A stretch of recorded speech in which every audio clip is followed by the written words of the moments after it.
We'll talk about that.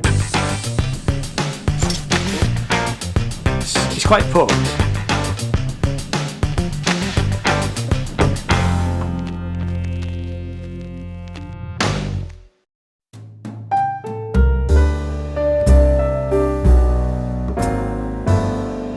Hello, welcome. My name's Ian. This is Jason. Hi, I'm Jason. We're doing the Sinners review. I have to keep thinking what it's called. It's the Sinners review, not the Sinners music. Sinners music, it's the record label. Sinners review. This is part 2, so we've already recorded part 1. So it's all linked down below if you wanted to go and if you go and watch that first, because it won't make sense what we're going to be talking about. We're picking our favourite album covers, 5 each. So the top album covers.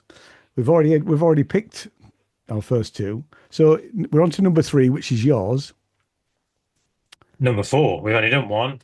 So just to recap. I'm with you. Yeah, so 1 each. Yeah. So number 4. You want to go from me? Yeah, go for you. Okay. So this next one, again, a 70s one. I'm just trying to figure out the technology here. So this was an album that I definitely liked at the time.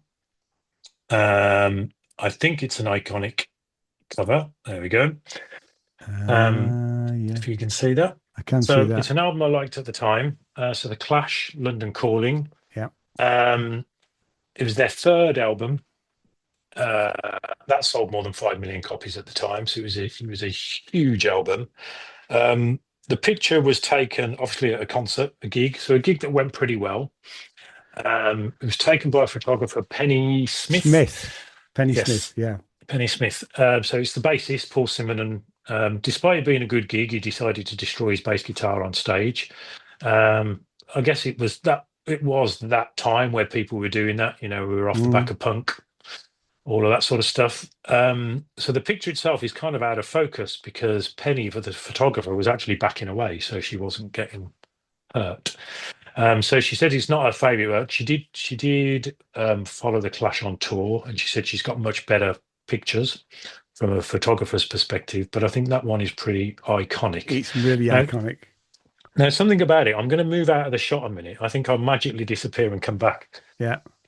So you can see the lettering at the bottom there. So the lettering, maybe we flash up the album. I'll put on the edit. Yes, we'll do. So on the left-hand side, there's purple. The purple editing there's purple letters saying London, and across the bottom it says Calling. Okay. Now, what's interesting about this? Forget the photo for a bit, but the overall design aesthetic was actually taken, and I only found this out recently. Oh yeah, I know what you're going to say. It was actually taken from Elvis Presley's first album, which is here.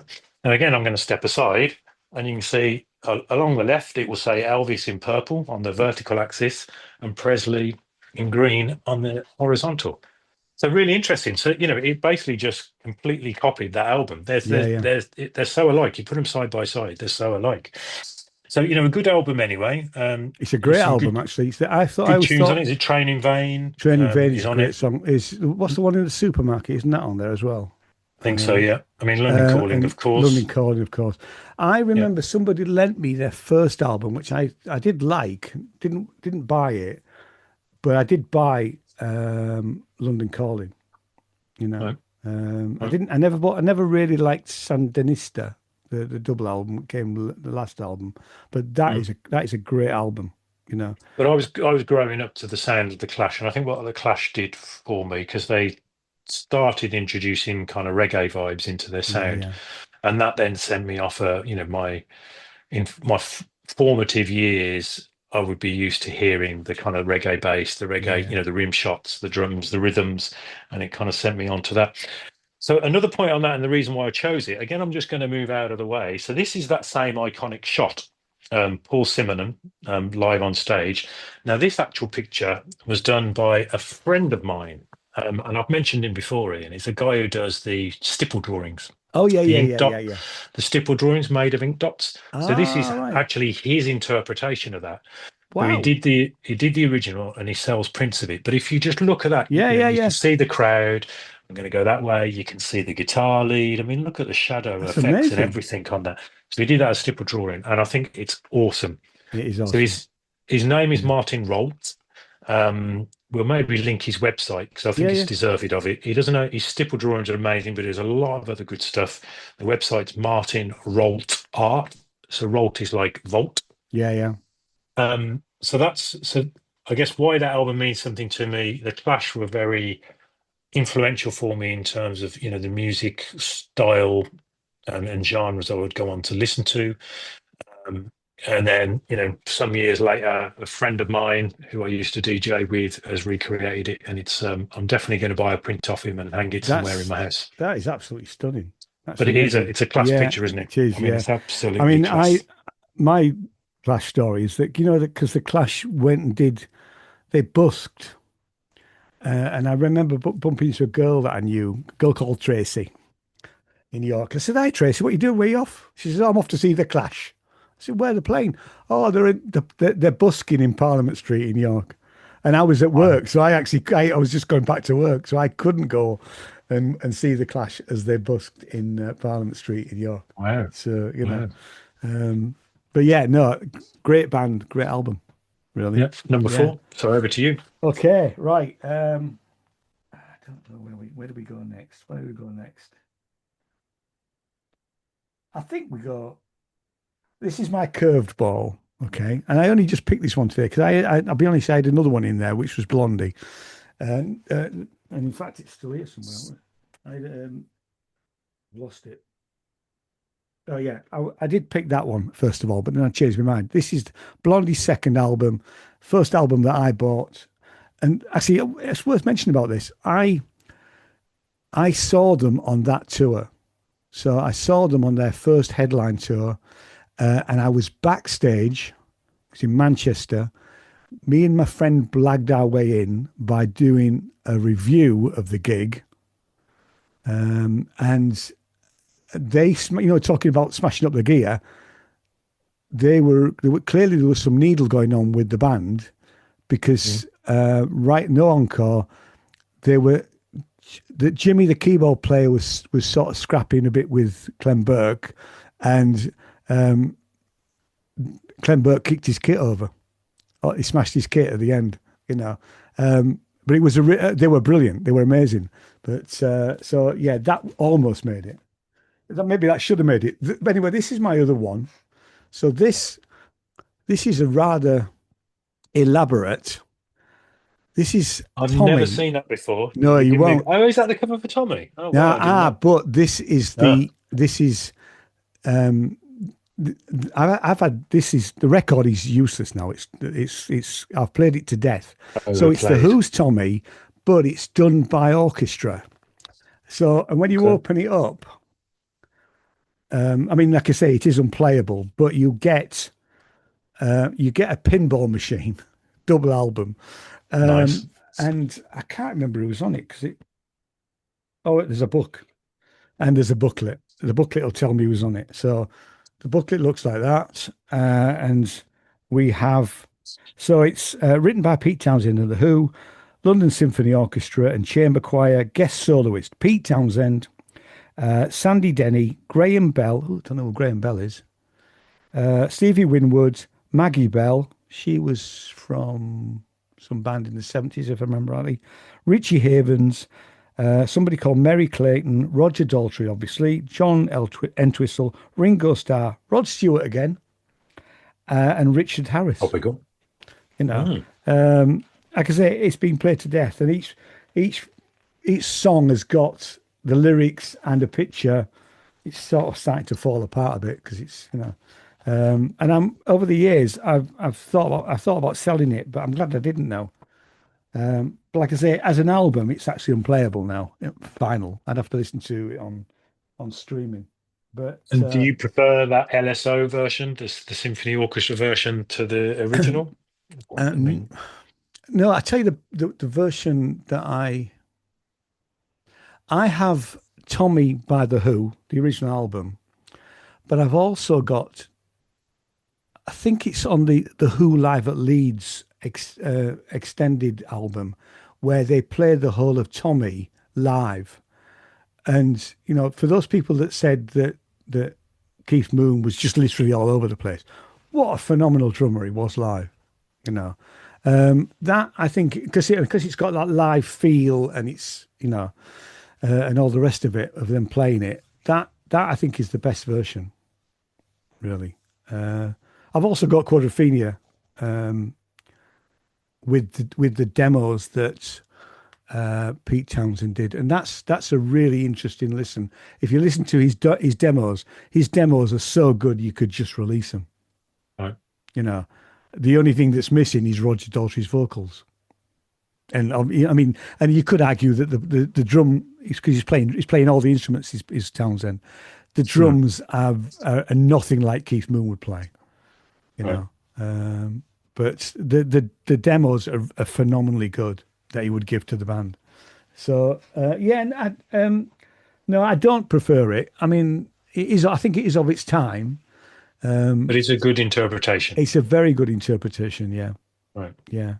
And it was the first. I was a big Who fan growing up, so I bought lots of Who. I bought lots of Who albums. So I had all the early albums that I could get. I had Who's Next and the ones where they repackaged some of the early albums as double albums. Who Sellouts, the ones I think about. So I bought the 60s stuff in the 70s, Right. and the bands that I grew up with were the Who, the Kinks, less so the Beatles, because I mean, I thought the Beatles were really good, but I never described the Beatles as the band that you listen to when you're getting ready to go out on a night out. You'd listen to either the Who, the Stones, or the Kinks, something else, something more rocky than the. It wasn't party music. It wasn't. Yeah. Getting yourself in the mood music. So yeah, Nice. Nice alternative one there. Yeah. All right. So my next number 3. So iconic artwork and a great album. It was a huge success for. Yes, got this. Again, another image you see everywhere, right? Yeah. Still standing the test of time. Album was a huge success for Primal Scream, of course. They'd been around for years. Big mates with Alan McGee on Creation. Yeah, and nobody was interested because I've read Alan McGee's book, and he said that their press agent couldn't get them an interview, couldn't get them a review up until this album coming out. They were like, I don't think he was about to drop them because they were big mates, but nobody was interested. They couldn't get arrested. Correct. And so they had a chance meeting with Andrew Weatherall, who's, amazing. If anything with his name on, I'd buy, or did buy. He's definitely left a legacy, Weatherall. So it was a chance meeting, and he did a remix of one of their tunes. The original tune was "I'm Losing More Than I've Ever Had," and he just transformed it into "Loaded." I mean, if you play the two songs, they're unrecognisable. So he did "Loaded," and then that led to him just doing the whole Screamadelica album. And their career took off from there. So the cover was. Do you know who did it? No, I don't. No, I don't. So it's painted by. I didn't know the artist until I kind of was looking it up. So it was a London artist, guy called Paul Cannell. Cannell, Cannel. He'd been in the music industry for a while. He produced covers for other bands. Remember a band called Flowered Up? Do you remember them? They were like a Stone Roses type. They're on. I think they were a London band that were part of. They were London's answer to the baggy scene, but I don't think it really took off. Oh, were they? No, I think that maybe they were Liverpool. Actually, thinking about it. So he designed stuff for them. He designed the logo for Heavenly Records. Oh yeah, the logo they still use. He was actually in his own band, a band called Crawl, and they released a single. Sadly, Paul, the artist, he took his own life in 2005. Oh dear. But the legacy of the cover still lives on. It is a great cover. Again, you see that. You often see that on T-shirts, posters. Wherever you go. It was actually it was commissioned for a Royal Mail stamp in 2010. That cover. Wow. It's interesting. As was London Calling, funnily enough, which I didn't know, and that's not why I connected them. So, great album, great cover. Very different to anything else at the time. It definitely stands out. And I've actually got the record cover on my wall in the studio at home. I've got the album. I've got it on CD. I've never had it on Right, vinyl, but right. it's a stunning. I mean, I have to say, I haven't been interested in any of the other stuff that Primal Scream have done before or after, but that album I think is brilliant. I mean, You the know. Get Your Rocks Off tune was good. They made a comeback Yeah, with a big rock album. Get Your Rocks Off was a big tune. Was it remember the Country single? Yeah. Girl with Country Girl, which was a kind of country kind of up tempo? That was quite a big tune, I but don't remember not that. in the same league as Screamer Delegate. No, no, I it mean, is. Loaded is iconic by itself. I Yeah. did see Primal Scream this year, actually. I went to see them at Bristol Beacon, All right. the same place we We went to saw. Yeah, yeah, see Gruder and yeah. Dorfmeister. So I went to see them. Baxter Jury was supporting them, actually. That's Oh one of the wow. times I saw Baxter Jury. So I saw Primal Scream. It was okay. It was nice to see them. Yeah. Well, I suspect they can't really cover they can't really do it live. As, No, no. I mean, so they played. I mean, it was pretty good. I mean, they had full band, guy on keyboards, bass, guitar, a couple of backing singers. But yeah, they couldn't. It was difficult for really to create that really full produced yeah, sound live on stage. It didn't project as good as some of their stuff that was well produced on albums. yeah. But I'm happy to say I saw them. Oh I yeah. mean, Gillespie's 60 plus, right? He's Yeah, still yeah, moving yeah, around doing his clap dance. yeah. That was his only dance, and he's still That was doing it. that. Yeah, yeah, I think he's mid to late 60s, so they were still doing. Keyboard player was amazing, actually, doing all the piano. He had like a Hammond organy type thing. I mean, he was on fire. He was really, yeah. really good. But overall, it was like, I'd give it a 3 out of 5 in Ah, your in right. the Ian J. Cole kind of scoring method. Yeah, yeah. Okay, Um, next. Back to So, you. right. Okay. So next we have. Let's go Dun, with dun, this one. dun. So Pink Floyd. Uh, Nice. which one is it? I don't know. I can't remember. Is it Wish You Were Here? Because the thing about Pink Floyd is, yeah, it's Wish You Were Here. The thing about Pink So Floyd people is, would naturally go for Dark Side of the Moon, the one with the yeah, prism I on, know, right? but actually, Everyone would go for that. That's an easy one, right? it is an easy one. But actually, the images on this one are so much more interesting.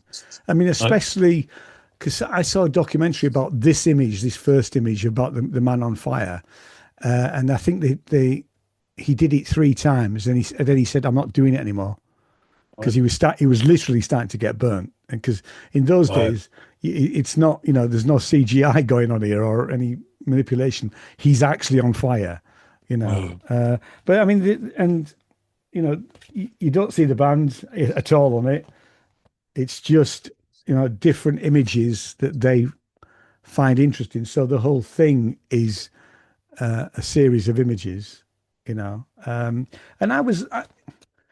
I never really felt that Pink Floyd were prog. They were never really prog to me, and I was always quite surprised that I had. I mean, some of the early albums I wasn't so gone on. The first, well, when Sid Barrett was there, I mean, I have got like a great it's a greatest hits, and the Sid Barrett songs don't fit with the rest of it, obviously, because it was a very 60s sort of almost whimsical elements, to it, which didn't really resonate with me.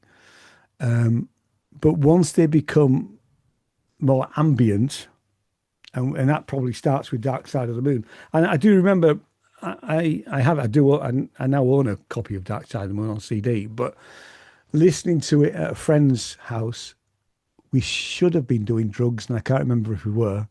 But sitting there on his floor with headphones on, listening Mm. to the whole of Dark Just Side of the completely Moon. immersed. Yeah, Yep. yeah, and it was great. Like I say, I can't remember whether drugs were involved. They may well have been, but don't do drugs, kids. You know. So what year was that album, Ian? Sorry. That would have been. It'll tell me, won't it? So we're looking at. See, I'm gonna have to look at the actual album because it can. You got the original pressing again of it? No, it's 75. Yeah, Mm. yeah, it is. Right. So I can't remember when I bought it, but I'll have bought it after that, really. I'm ashamed to say my knowledge of Pink Floyd is like very, very small. And I mean, I know one's off the Dark Side of the Moon, Money, some of the tunes off that. I actually got my way in to Pink Floyd was Easy Star All Stars, a reggae band, Yeah, did a reggae version of Dark Side of the Moon, Dub Side really. of the Moon. So that was my introduction into Pink Floyd. They It's also did a Radiohead one called Radio Dread, it's funny and it was done quite well. because obviously Pink Floyd were very big into technology from a very early age, and they did a lot in quadraphonics. They did some albums in the late 60s in quadraphonics. Wow. And when I was doing my Masters in Music Tech, we had an auditorium which was in something called ambisonics. So it was like 64 speakers. And one of the other students had actually got access to the original quadraphonics and had then manipulated it slightly so that you could hear it in complete surround sound.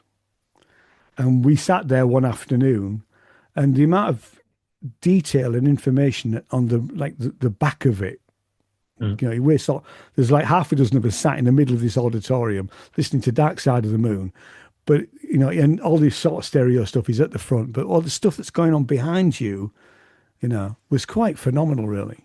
So they were clearly quite big into that sort of thing from a very early age.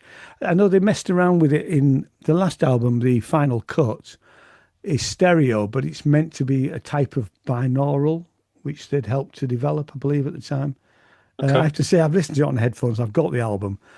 I didn't really work apart from things like gunshots. You could sort of hear, going back to front as well as across and things like that.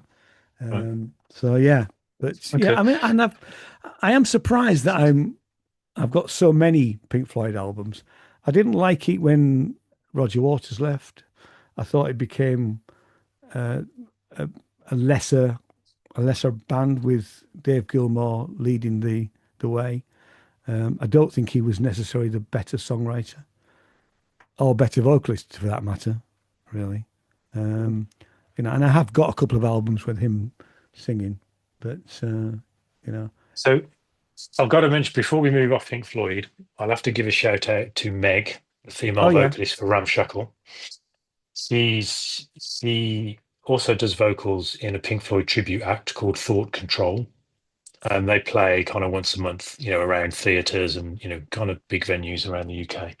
But she's well into Pink Floyd. She, if she went on Mastermind and Pink Floyd were a specially subject, she'd win. She'd do it. Yeah. Easy. She'd piss it. Yeah. So yeah, shout out to Meg. Yeah. I mean, because they didn't they just recently have Live at Pompeii back in the cinemas? I'm sure They that. did, yeah. Yeah. And Gilmour's been touring as well, hasn't he, this year, I think? Yeah. Apparently we're Facebook friends, but that's got nothing to do with me. Okay. But I'm thinking apparently. But yeah, and I mean, I did go and see it when it first appeared. When it first was in the cinemas, and I thought it was okay. Was Pink Floyd Live at Pompeii, but it wasn't. Right. I wouldn't necessarily have gone to see it again. Right. Although I'm sure the sound quality was probably better than it was back in the day. But it's your next one, isn't it? Yeah. Do you want my curveball? Yeah, let's have the curveball. There you go. Oh, bloody hell. So I've got now that's what I call music, just because That's a real curveball. well, there's a pig in sunglasses. What's that all about? It's got yeah, fair enough. Yeah, it's got all the bands on. I mean, the early days of it, I think there's still milking the franchise, right? But everybody owned, and now that's what I call music. You got to tell me you own. You must have one. I think. Did you ever buy one? I think I may well have. Yes, in fact, I know I've got one. I can't tell you which number it is, but it's probably later on. This one, look, if that's Nick Kershaw on the front there. Yeah, look at the artist. This is They're all on probably. there, right? I'm going to move out of the way. I'm going to stand up. There we go. Yeah, you've got Nick Kershaw, Duran Duran, Ultravox. That's probably a really Orchestral Maneuvers in the Dark. That's a real 80s. Yeah. It's probably a really good album. Yeah, and some of the early nows were really strong. You'd buy Yeah, them. There's 30, 30, what did I say? 40, no, 30 top 30 hits, right? yeah, It'd get a bit patchy in the middle of the B side. yeah. You'd get I don't know, Hazy Fantasy or something like that. But I they really weren't liked Hazy patchy. They Fantasy. weren't patchy. I was just trying to think of No, but somebody absurd. Blue Renata, Rondo was it? Alata. Is it Renata and Ronaldo or something like that? Some Yeah, sort of really naff. He became yeah. number one. Or You was get the guy who did "Shut Up My Face"? Shut up your face. Joe Dolce. Joe Dolce. It'd be somebody like that. Yeah. Fun fact, Joe Dolce stopped Ultravox Vienna from being number one. It He was only did. ever number two. Yeah, yeah, yeah. So that's my curveball. I'm not going to say much else other than they were iconic albums. They sold shitloads. Absolutely. Yeah. You could buy a compilation and you knew you were going to get, you'd put it on at a party and you knew you'd keep everybody going, right? I thought they'd stopped them at some point, but you might be right about them still It's going. probably now that's what I call music Yeah, 1265. it I could don't know well what the be. last Yeah, one is. I'll yeah, look it up what the last one was. yeah, Go on then, back yeah. to you. Okay, right. So I've got two left. I think I'll leave that one to last. So this is my next album. So No, this is know the band, Kraftwerk. don't know the cover. It's a No, good no, one. and I actually have reevaluated this album. So this is the only Kraftwerk album that I actually own. So this is Radioactivity, which is to be fair, it's a patchy album. I listened to it again when I've been reading Karl Bartok's book a couple of months back, and I was listening to each of the albums as I was reading about them as they were making them, which is quite a nice thing to do if you're reading the book. This is the original cover, and apparently it might be worth something now. I don't know, but this is it's a Nazi radio apparently, according to Carl. So the new one, the later ones don't look like this. So original cover, original album in still in really good condition. One thing that's worth mentioning about some of my vinyl, back in the day, I would buy an album, play it 2 or 3 times, and then record it onto a decent cassette deck and listen to the cassette. I mean, when I'm talking a decent cassette deck, I'm talking like a £800, £900 Nakamichi cassette deck, which would get you pretty close without going to reel. So, yeah, so like I say, I find the album patchy, but there's still a nice picture of them.